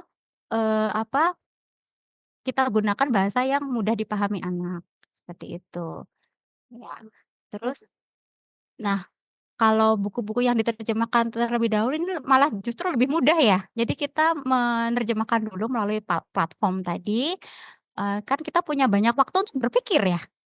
Ya, kita punya banyak waktu untuk berpikir, mempertimbangkan, segala hal termasuk, mengatasi masalah-masalah dengan strategi kita gitu, untuk menghasilkan terjemahan yang akurat, berterima dan, mudah dipahami seperti itu. Jadi kalau untuk, menerjemahkan terlebih dahulu itu kita bisa memiliki banyak waktu sih gitu. Tapi kalau untuk yang spontan, ya karena spontan ya kita tidak memiliki banyak waktu untuk menerjemahkan itu. Jadi memang harus dipelajari terlebih dahulu sih. Sebelum kita menyampaikan ke anak.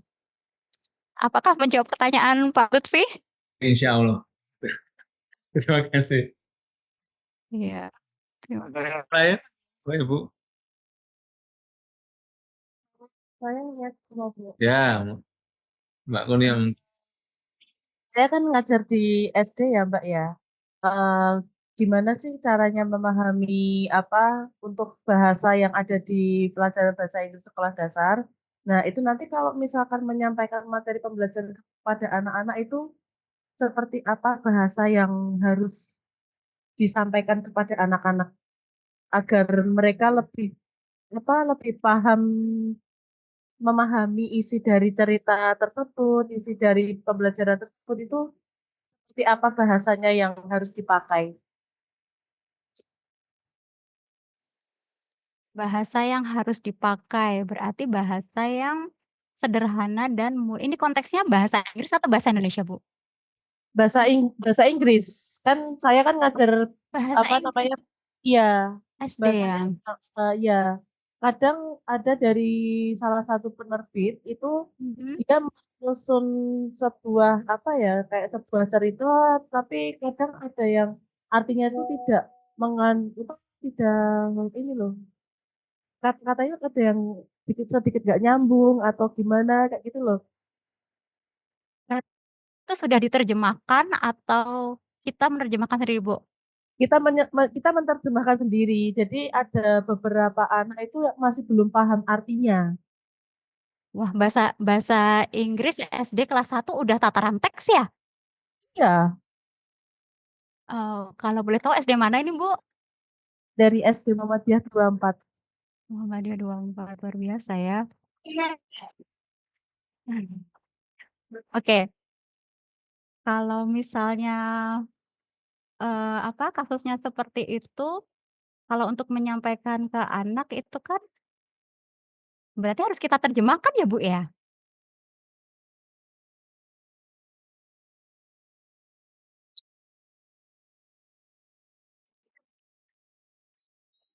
Karena saya belum ada bayangan nih mengajarkan bahasa Inggris kelas 1 SD tatarannya sudah teks. Iya. Jadi di buku materinya itu ada misalkan kayak ada soal cerita nih. Terus nanti yang di kelas atas juga kayak gitu. Kemarin saya tuh memberikan materi dari buku tersebut. Nah, tapi konteks di cerita tersebut tuh kayak kok ini nggak nyambung gitu ceritanya. Terus harusnya ke ini menuju ke gambarnya ini, tapi kok kayak nggak nyambung gitu loh. Dari si yang pembuat pembuat bukunya itu juga, dari si penerbit bukunya itu. Oke, berarti, Bu guru ini juga memiliki tanggung jawab untuk membuat supaya cerita itu nyambung dong? Iya. Oke, jadi, berarti ibu guru ini harus memiliki kompetensi sebagai penerjemah ya, Bu, ya? Iya. Karena dia mengajarkan bahasa Inggris dan mengajarkan kosakata-kosakata yang ada di buku teks tersebut ya. Iya. Memang disampaikan eee, kalau penerjemah itu gini nggak sih, kita punya ideologi untuk apa ya, teks yang jelek kita jadikan teks baik gitu dalam terjemahannya. Jadi jangan sampai kalau kalau kalau saya sih ya gitu ya strateginya tapi ada golongan orang yang kalau udah, bahasa sumbernya jelek ya kan penerjemah itu bergantung bahasa sumbernya gitu kan. Kalau jelek ya udah, eee, hasilnya jelek. Tapi kalau saya pribadi menganut, ya kalau bahasa sumbernya udah jelek ya gimana caranya kita menghasilkan teks yang lebih bagus daripada bahasa sumbernya, seperti itu. Tapi tetap akurat dan, berterima dan, mudah dipahami anak gitu. Jadi ibu bisa, apa ya, kalau ceritanya nggak nyambung ya jelaskan gitu, gimana caranya biar cerita ini menjadi nyambung, jadi mungkin bisa gimana caranya dengan bahasa yang sederhana bisa membuat cerita itu menjadi cerita yang lebih baik daripada bahasa, sumbernya. Ibu mungkin bisa, menjadikan buku-buku di penjaring Bu sebagai referensi dalam mengajar Bu. Oh iya, boleh boleh. Seperti tadi panda ya? Seperti tadi teks-teks tentang panda itu kan pendek-pendek ya? Iya, pendek-pendek Iya. itu tadi. Nah, mungkin bisa belajar kosakata, ya tentang yang ada di teks itu gitu ya, gitu, Bu. Oke, terima kasih Bu Untuk Pian. referensi ya. Oke, Ya, terima terima kasih kasih ya, Ci. Monia. Mbak. Ya. Cukup solve the problem ya, Bu. Oke. Terima kasih. Iya, Mbak, Ada makasih. yang lain? Monggo, Bapak Ibu. Boleh tanya, Pak? Monggo, Boleh, Bu. Bu Hemi, monggo Bu Jeng. Susana. Nah, iya, ini saya kayak Hemi. ujian skripsi. Enggak, ini saya cuma nanya kecil-kecilan. Iya, kecil-kecilan. Kecil-kecilan. Besar-besaran juga nggak apa-apa, Bu, besar-besaran. Enggak, ini kan tadi saya lihat di apa namanya yang Penjaring. penjaring tadi, itu Bu Fian kan jadi adminnya ya. Betul. Itu berarti kalau kita misalnya ada niatan mau nerjemahin dari bahasa Indonesia ke bahasa daerah, Betul. bahasa Jawa lah. Itu nanti apakah direview lagi oleh ininya, Oke. oleh admin Admin ya. atau dari Kemendikbud Oke. sendiri? Oke, saya izin share ya. Bentar mungkin yang Oke, pertanyaannya bagus sekali Bu Hemi. Terima kasih sudah bertanya. Jadi untuk, hasil terjemahan dari pengguna terregistrasi di penjaring, nanti kita, bisa lihat di sini urun daya. Jadi kita buatkan, kamar sendiri di laman ini, yaitu urun daya bahwasanya, kita beri notifikasi di sini, buku ini merupakan hasil penerjemahan oleh pengguna yang terdaftar. Para pengguna terdaftar memanfaatkan fitur terjemahan sebagai sarana latihan menerjemahkan saja dan Badan Bahasa tidak bertanggung jawab atas isi terjemahan buku-buku ini. Jadi kami tidak Gitu. melakukan review, begitu Ibu Hemi terhadap Walah. tapi mungkin ke depan ya, ke depan mungkin nanti kita akan mempertimbangkan buku-buku ini untuk direview. Nah, kalau untuk terjemahan yang bermasalah kita ada fitur lapor di sini. Ya. Jadi ketika kita menemukan ada, yang tidak sesuai dengan budaya kita, dari segi isi ya, dari segi isi atau kita menemukan, misalnya penerjemahan yang tidak selesai, nah kita bisa klik lapor dan nanti akan ditindaklanjuti di admin dengan menghapus, terjemahan tersebut, begitu Bu Hemi. Oh, oke, baik. Ditunggu kontribusinya ya Bu Hemi. Baik, terima kasih Bu Bener Fian. loh bener loh bener loh. Insya Allah. Terima kasih. Gimana Romi? Ini praktisi bahasa Jawa di keluarga. Biasa, luar biasa. Tapi memang penting sih kita kan harus, mengenalkan bahasa Jawa juga ya ke anak ya. Tapi menjadi susah karena bahasa Jawa itu kan strata ya. Ada, apa sih, kromo inggil seperti itu. Iya, ada Jadi tiga level. Maaf, level. ini saya juga lagi ngomong. Iya iya iya. Iya. Bu Hemi. Iya, karena sekarang kan posisi saya sebagai personal home educator untuk anak saya sendiri, alias ibu rumah tangga. Saya lulus Bu Hemi luar biasa sekali, Bu Hemi. Jadi Keren nih guys. iya, jadi menjadi apa, orang tua itu juga harus orang tua yang berdaya ya. Betul, Ibu. Tidak untuk orang lain, untuk anak kita sendiri. Iya. Tuh, keren Bu Hemi. Iya, baik. Terima kasih Bu Vian atas jawabannya, membantu sekali. Ya, Semoga kedepannya sih nanti ada apa reviewernya iya, untuk bahasa daerah iya. begitu. Betul, itu PR ya, PR atau menjadi evaluasi untuk kami. Ya, Iya, oke. Terima kasih Bu. ya, terima kasih. Matur nuwun. Kalau yang aksara itu belum bisa. Sarah bisa sih Pak. Coba ya, kita Oh, coba ya. Tapi nggak tahu nih bener nggak ya. Soalnya aduh, misal si anak berisik diterjemahkan ke Jawa Aksara ya. Jawa Aksara, oke. Nah, di sini ada papan tik virtual gitu modelnya. Set. hmm. Nah, Oh, menarik ya.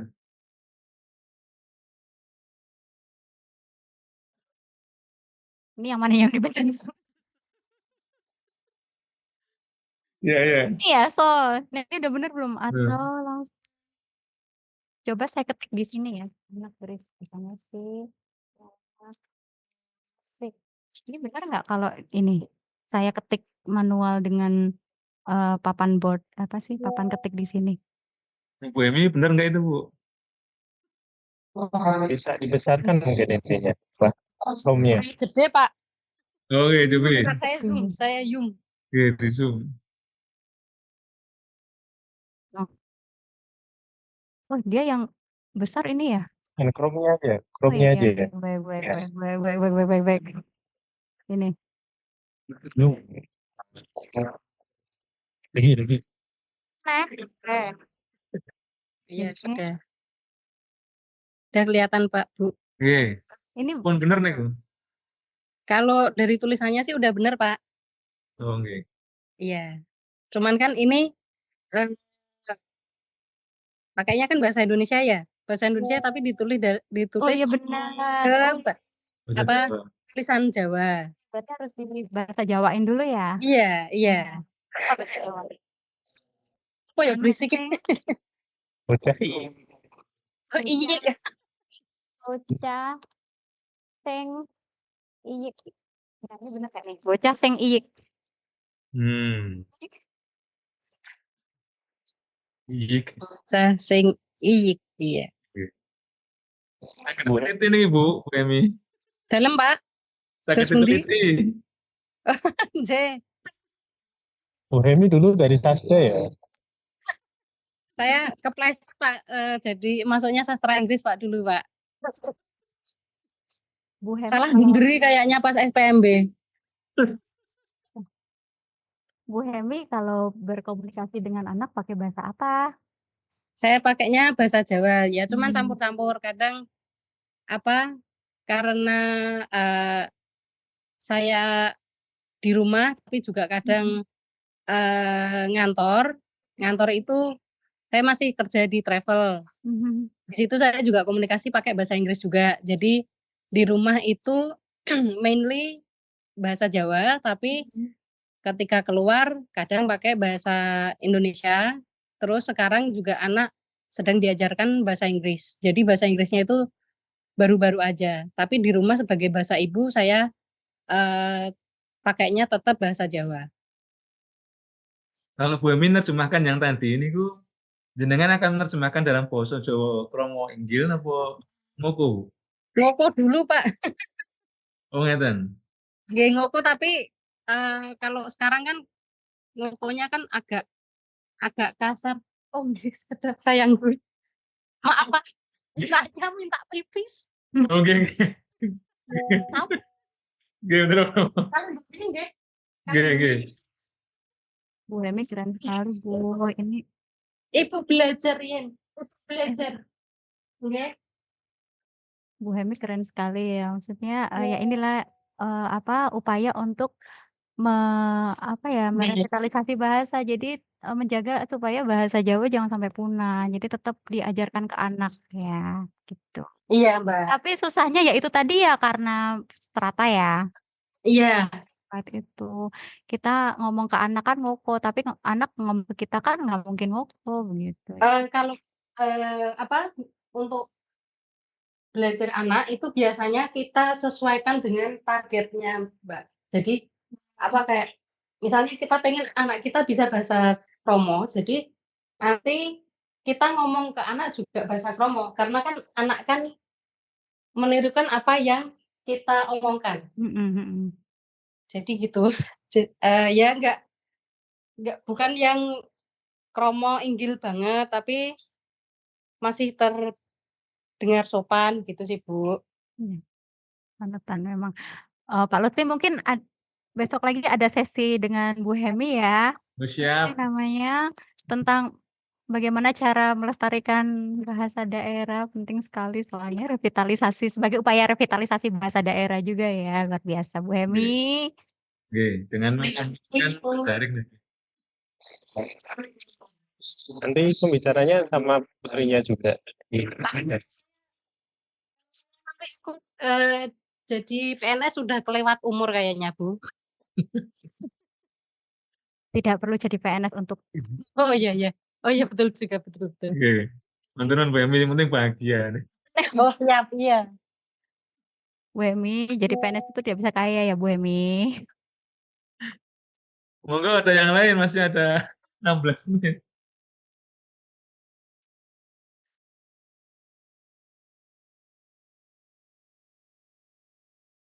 Itu yang bisa diteliti kalau Bapak Ibu dosen ingin meneliti, itu tadi salah satunya adalah ketika menerjemahkan untuk anak, itu menempatkan penggunaan bahasa itu seperti apa, kayak tadi kromo inggil atau nguko, atau menggunakan secara kontekstual, bisa dibidik ya.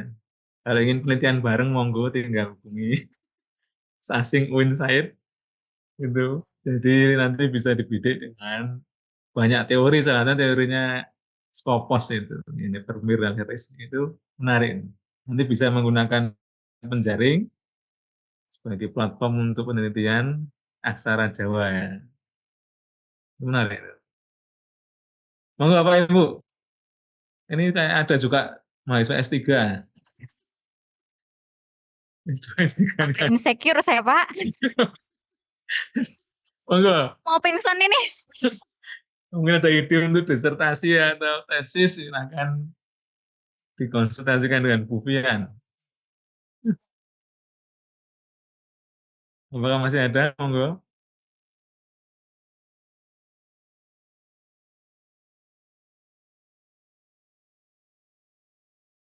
Yang dari ibu rumah tangga sudah, dosen sudah, guru SD sudah, mahasiswa belum ada. S1, S2, S3, monggo. Di absen Pak dosennya nih. Tidak ada, kita sudahi. Ada tasih enten mboten? Oh, Dimas. Izin bertanya, Sir. Ya, monggo. Perkenalkan, nama saya Dimas Misbal Munir, mahasiswa semester 8 dari UIN Raden Mas Said Surakarta. Izin bertanya, Miss. Kebetulan saya pernah magang di startup company, education company di Jakarta, sebagai penerjemah, dan di sana ada aturan-aturan tertentu Miss untuk menerjemahkan kepada anak-anak.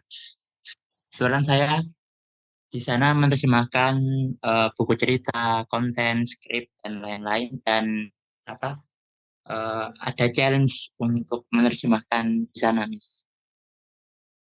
Kayak kata mas itu nggak boleh diterjemahkan jadi wajib, diterjemahkan jadi sebaliknya, dan kayak gitu.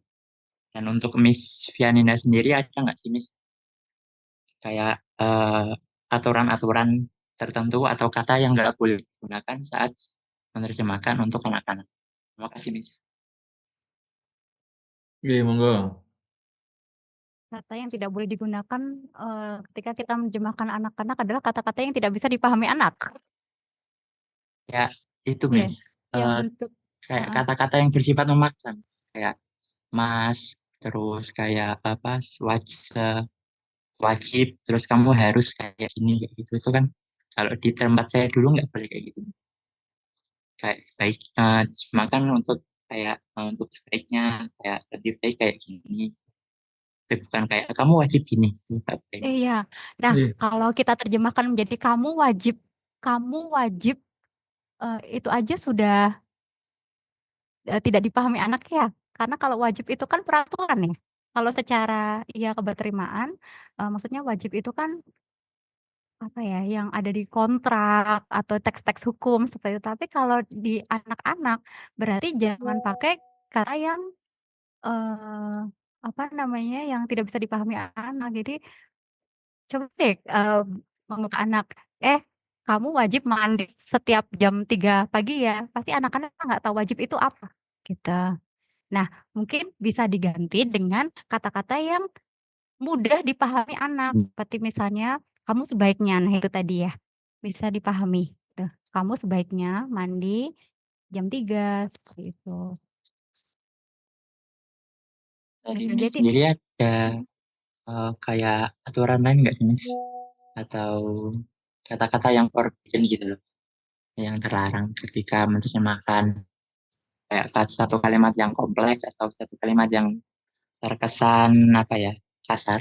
Tapi untuk anak-anak itu cara Miss sendiri menyikapi hal itu. Terima kasih. Oke, jadi untuk kata-kata yang kasar, gimana ya kalau dari gini, jadi kita sebelum menerjemahkan kalau di badan bahasa itu kan kita seleksi dulu Mas, bukunya. Ya, kita seleksi dulu buku yang akan kita terjemahkan. Jadi untuk apa namanya, cerita-cerita yang mengandung kekerasan seperti itu pasti kita tidak akan pilih. Gitu. Jadi kita sudah batasi dulu nih di buku sumbernya. Jadi kita punya semacam tim untuk menyeleksi buku-buku itu. Dan banyak loh buku-buku anak itu yang ada ideologi LGBT. Itu banyak sekali karena saya yang menyeleksi juga ya, menyeleksi buku. Jadi saya melihat banyak buku yang ideologi-ideologi LGBT ini mulai nih ditanamkan di buku cerita anak. Nah, parahnya lagi adalah bukan di kalimatnya tapi di gambarnya, Mas. Ini kayaknya lebih dari jahat ya menurut saya ya. Jadi kontennya tuh bagus sekali, isinya itu bagus sekali mengajarkan tentang kebersamaan dalam keluarga, apa. Nah, tapi ketika kita buka halaman terakhir itu ada gambar eee, laki-laki dan laki-laki terus bawa bayi. Laki-laki, lalu bawa bayi yang ditaruh di stroller itu.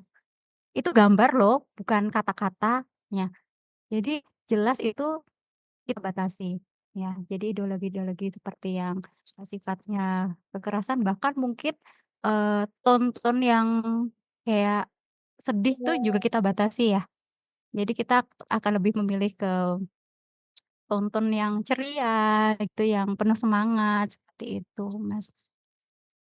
Kalau misalnya menemukan kata-kata dengan ada unsur kekerasannya ya berarti penerjemah harus memiliki strategi gimana cara eee, me menjadikannya halus di bahasa sasaran, seperti itu. Tapi kalau untuk buku berlisensi agak susah karena kan kita tidak bisa 100% harus setia gitu Mas, jadi harus setia dengan bahasa sumbernya. Jadi kalau bahasa sumbernya bilang ini, kalau buku lisensi memang harus dikatakan seperti itu, gitu Mas. Tapi kalau untuk buku yang CC yang seperti saya katakan tadi yang ada di Storyweaver, Global Digital Library itu boleh, bahkan diadaptasi 100% dari unsur cerita pun diubah ceritanya juga boleh, seperti itu. Kalau untuk buku lisensi kita agak susah ya menerjemahkannya karena harus setia dengan bahasa sumbernya, seperti itu. Mas Dimas. Oke, terima kasih. Oke, saya kira itu pertanyaan terakhir. Nah, alhamdulillah nih banyak ilmu, banyak topik yang bisa dibidik. Daripada sia-sia, kita ekspresikan dalam bentuk tulisan. Jadi hasil yang kita peroleh hari ini lewat bukian bisa kita jadikan penelitian atau diaplikasikan langsung di dunia nyata. Karena ada sekarang pepatah yang sering dipakai itu publish or perish. Jadi orang itu seperti ada kewajiban untuk menerbitkan sesuatu. Tidak perlu diterbitkan kemana-mana, yang penting diterbitkan di keluarga juga sudah insya Allah jadi amal jariah. Gitu. Oke, terima kasih ya Pak Ibu semuanya nih dari berbagai universitas, dari Dharma Wanita, terus Bapak Ibu guru Itu SD. belum dulu, Mas. Oh, foto nggih. Belum sakit ya, Pak Haji mungkin. Nggih. Siap. On cam dulu ya semua. Foto dulu monggo. Mas Rosi juga bisa nih. Monggo on cam dulu.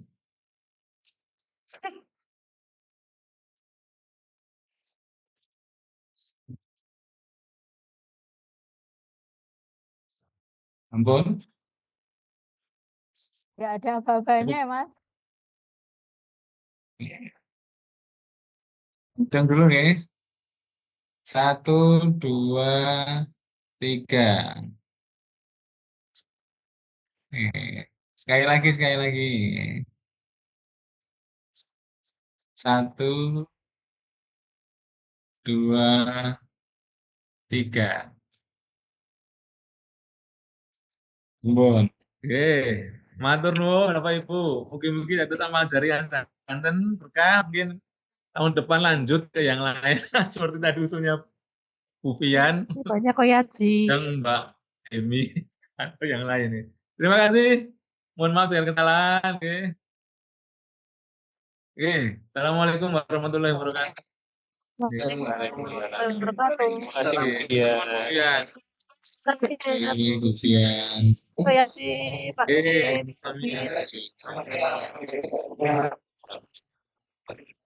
Sotika Rodino. Amin. Bu Emi. Terima kasih.